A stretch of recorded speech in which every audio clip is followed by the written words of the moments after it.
Secretário de Estado de Comunicação Social Expedito Dias Ximenes Sateten, esforço do governo União a estabelecer representação Google no YouTube e a Timor-Leste, mas bem precisa completa requisitos principal rua macanesan, capacidade de internet nebe dia, não utiliza internet nebe saudável. Do expedito da daune, processo de discussão continua lá, o de bele completa requisitos sira nebe maquiha. Pedido dos jovens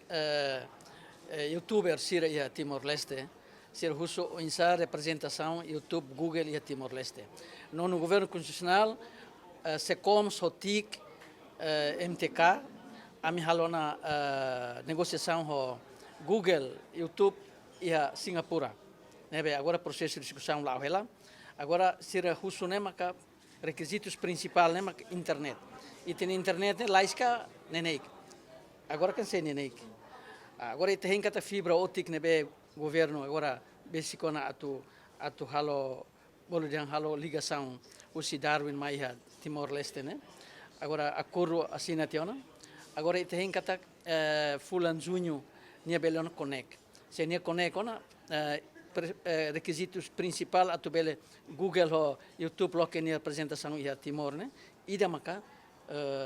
internet itu tu hen kata depois de fibra ótica nela ona itabele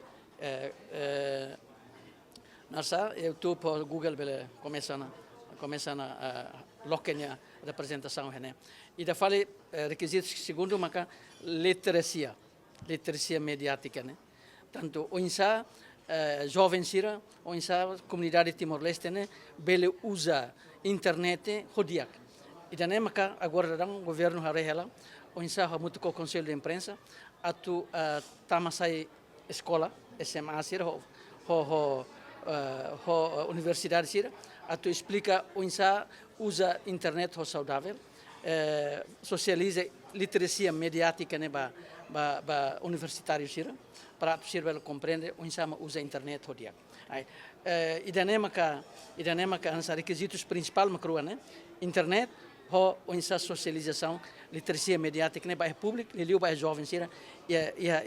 a escola secundária ou